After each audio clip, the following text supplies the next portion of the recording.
Hi everyone, this is Paul Schmidt, and I'll be participating or contributing materials to the class for the remainder.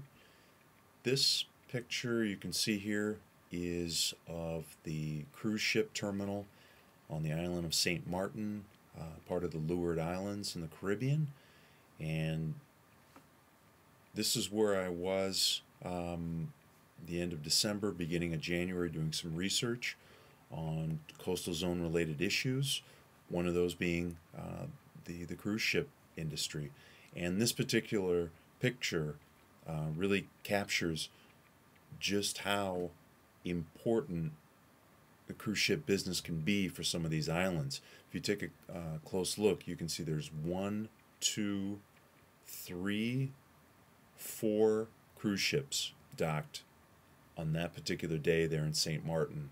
And that's not out of the ordinary. These ships run on regular schedules, weekly schedules, and this island is highly dependent on the income that is related to the cruise ship industry. And while I was there, this particular ship, Oasis of the Seas, which I'm sure many of you have heard about, the largest cruise liner currently in operation, was there. And there was a lot of buzz in the air.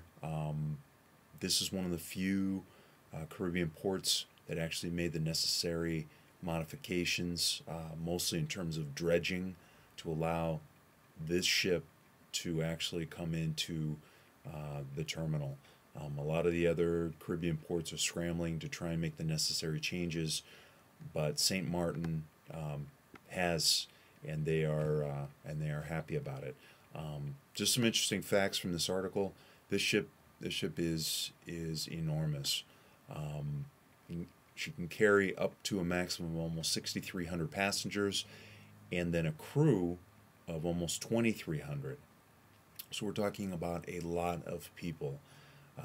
It's got a very unique central area on it, with a Central Park theme. This article, according to it, they've got 12,000 live plants and trees. It has 37 bars and restaurants, 4,100 toilets to take care of business, and numerous other things, including a pool, a wave pool, which allows passengers to actually ride surfboards. There's a huge theater for the nighttime activities, etc., etc. So a very big ship. Here's a picture I found online, actually showing her here on the right next to a Carnival cruise ship on the left, and you can just see how big she is. She dwarfs that other ship. I believe there's 16 passenger levels, so it's a big boat. I've put together a video of people I spoke with and some interesting aspects from St. Maarten, which I've posted. The link will be in WebCT in this particular week's materials to look at. Something else related is this trend now towards these ships. This particular one's name is referred to as the World. You may have also heard about this. And these are actually catering toward individuals that want to own part of a ship and have it as another one of their residences. So this particular one speaks of having 165 private localities or residences, as they're called, on board. And some of these individuals that own places on these boats actually live months out of the year, if not the complete year, on board while it's making its ports of call. It's interesting. This is a report which I'm also going to put into this week's materials, and I realize this is going in late, so don't sweat it. You'll have extra time to get this in on your weekly journal notes.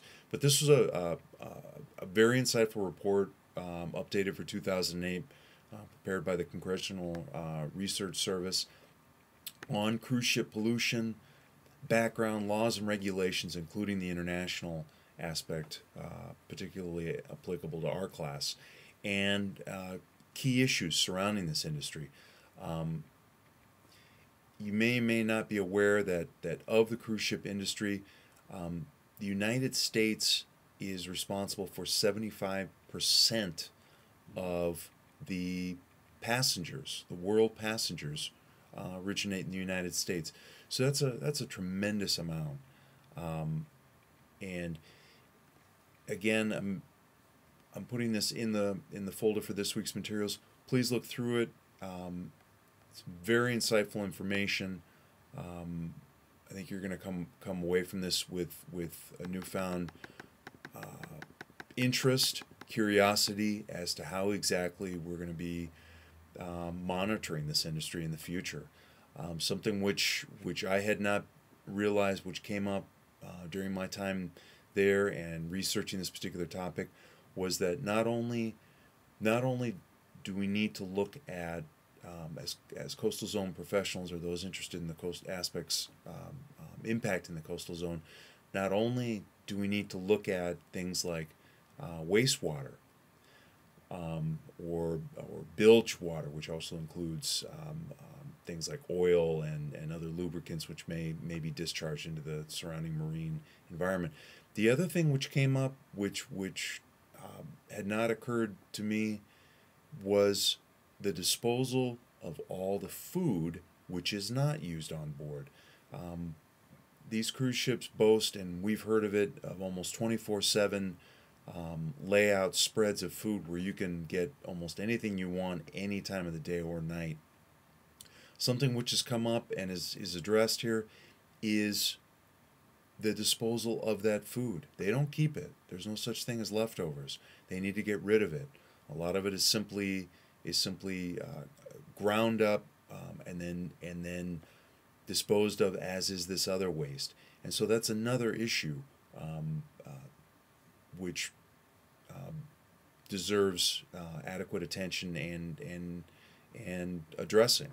So I'm going to be sticking this report again into the folder for this week's activities, and you'll find it very interesting. So that's it for now. Again, look forward to interacting with all of you there in WebCT and for the remainder of the class.